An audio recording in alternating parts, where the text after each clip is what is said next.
you, Daddy Atticus. 'Cause Jem does. What if I told you that one of the most heartwarming sibling relationships in cinema history was a complete lie? All right, get in.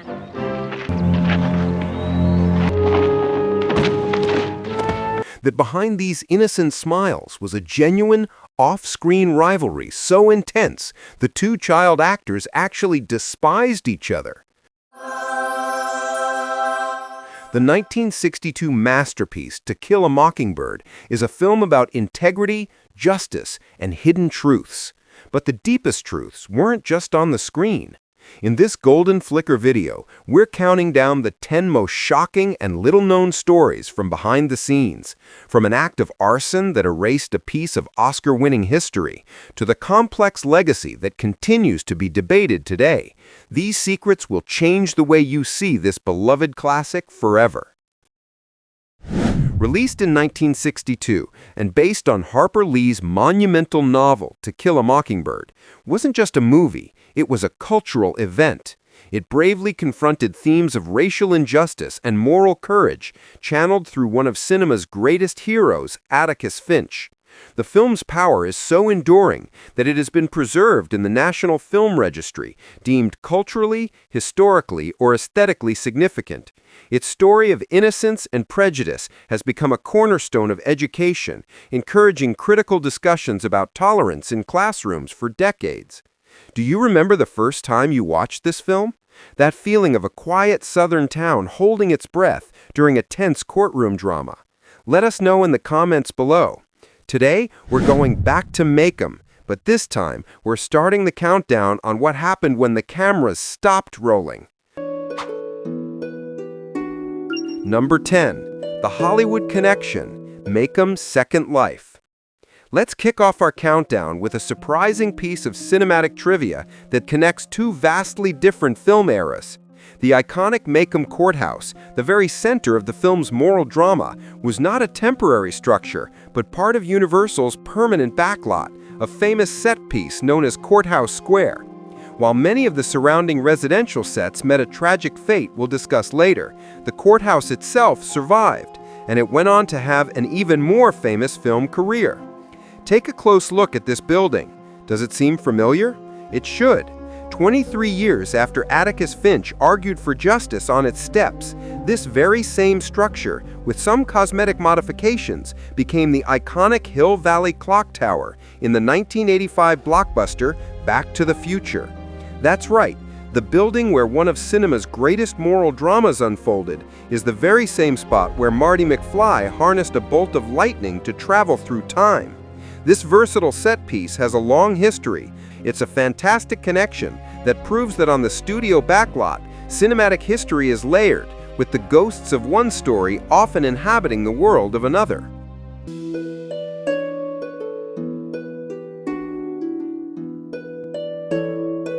Number 9. The What If casting, the Atticus that almost was.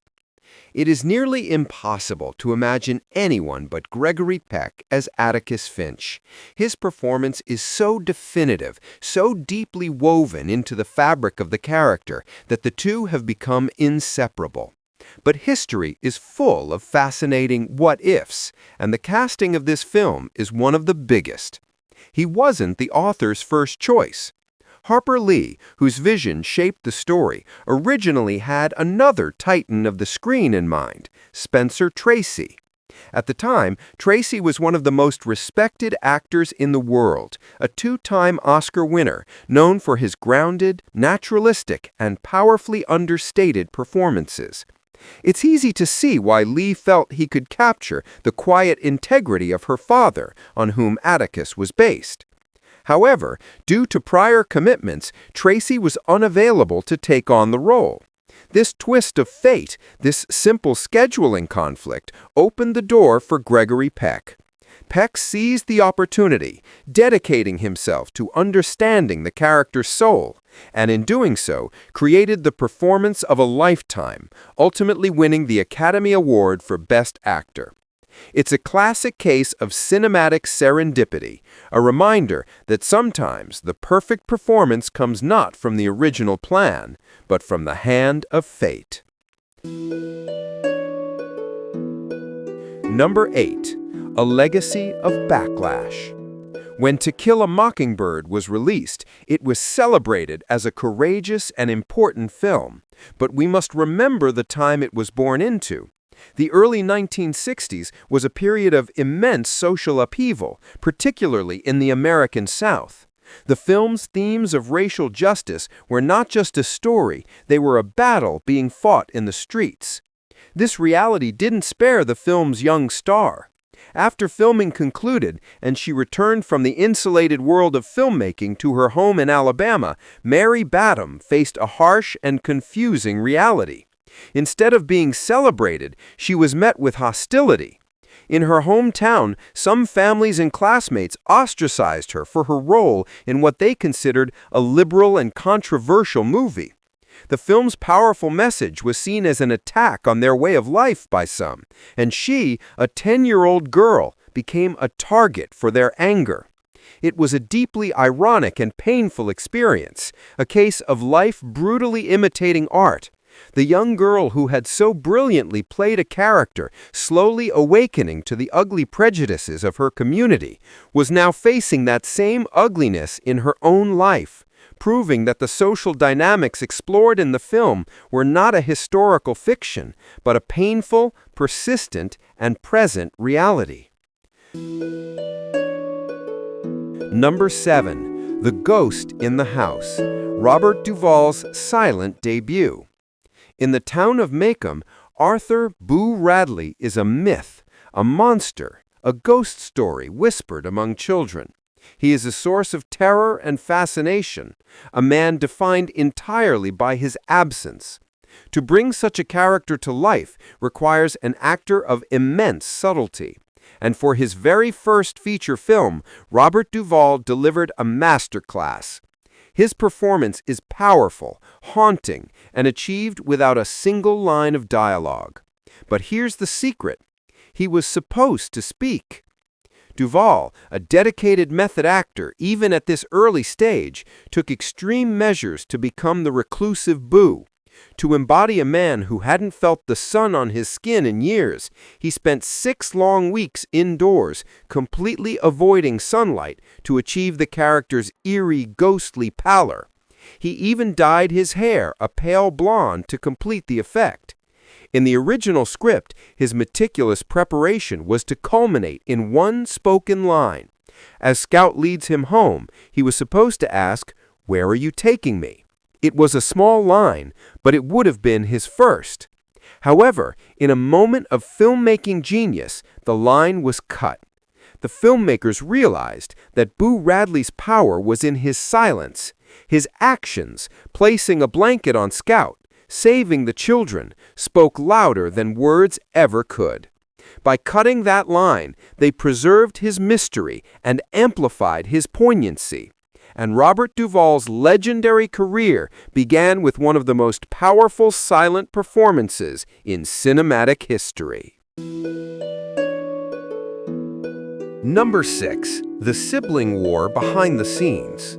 On screen, the bond between Jem and Scout Finch is the film's emotional bedrock. Their chemistry feels utterly real, a perfect portrayal of sibling loyalty and shared adventure. But this is one of cinema's greatest illusions. In reality, the relationship between 10-year-old Mary Badham and 13-year-old Philip Alford was anything but perfect. According to multiple sources, including Alford himself, the two young actors frequently clashed and, in his blunt words, despised each other.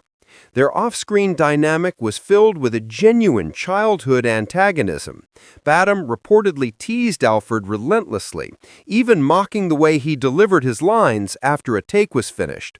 The friction became so well known on set that it manifested in a series of pranks, one of which was genuinely dangerous.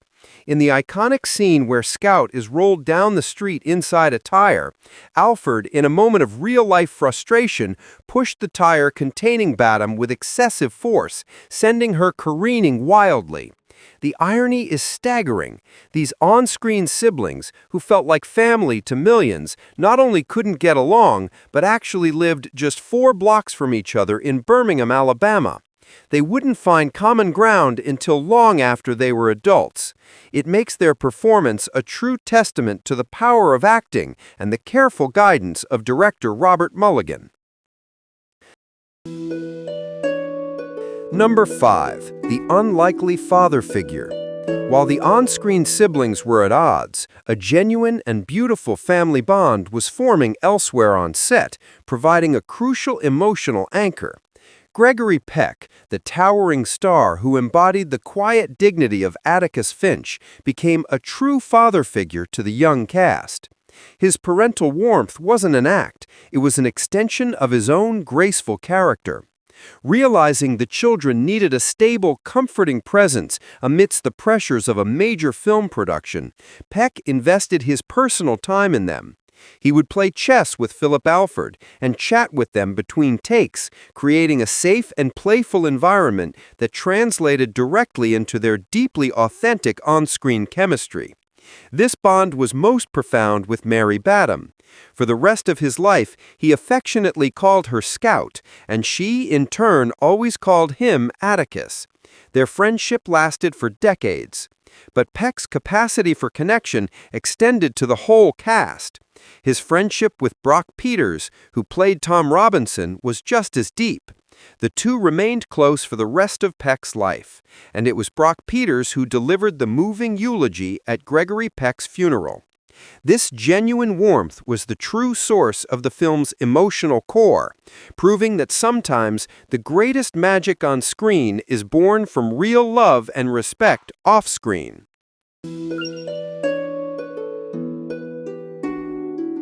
Number 4. The Town That Never Was. The town of Maycomb, Alabama is as much a character in the story as anyone. Its dusty streets, sleepy porches, and imposing courthouse are the living, breathing backdrop for the entire moral drama. So, it may surprise you to learn that not a single frame of the movie was shot in Alabama. Due to the charged racial climate of the early 1960s, filming on location was deemed too risky. The production needed a controlled environment, so they undertook a monumental task. They would build Maycomb from scratch in California. Led by the brilliant art director Henry Bumstead, the team began an architectural resurrection of 1930s Monroeville. This was not a generic set, it was a feat of historical recreation. And they had the ultimate consultant, Harper Lee herself. She provided family photographs, shared personal memories, and even toured the recreated town on the Universal backlot with Bumstead, guiding him on the smallest details. When she first saw the completed set, she was stunned by its accuracy. The result was a masterpiece of design so authentic it felt lived in, earning the film a well-deserved Academy Award for Best Art Direction and serving as a perfect stage for the story to unfold.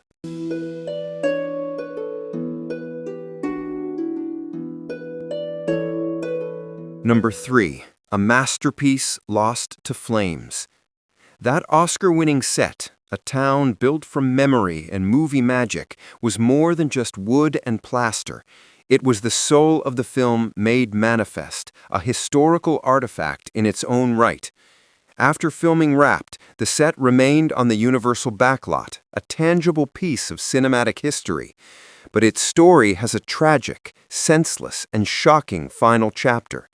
Sometime after production, a disgruntled studio guard, in a pointless act of vandalism, committed an act of arson. The meticulously crafted Maycomb set, including the famous courthouse replica and the surrounding homes, was burned to the ground. An entire town, which had won an Academy Award and the personal praise of Harper Lee, was reduced to ash in a single night. A world that so many talented people had worked to create, the porch where Scout and Atticus sat, the street where Boo Radley walked, was gone forever. It's a devastating footnote in the film's history, a reminder of how fragile movie magic can be. All that remains now is what was captured on celluloid, a ghostly, perfect snapshot of a time and place that now exists only in our collective cinematic memory. Number 2. the author's blessing, a gift of history. We had been down to Alabama, to the hometown of the author, Harper Lee, to see if we couldn't shoot it there. But the story took place in 1931, and in 1962, the town had just changed too much. So we reconstructed the town on the Universal Black Lot. And Harper, who had won the Pulitzer Prize for this novel, and it was autobiographical. She was Scout, and I was her father in real life.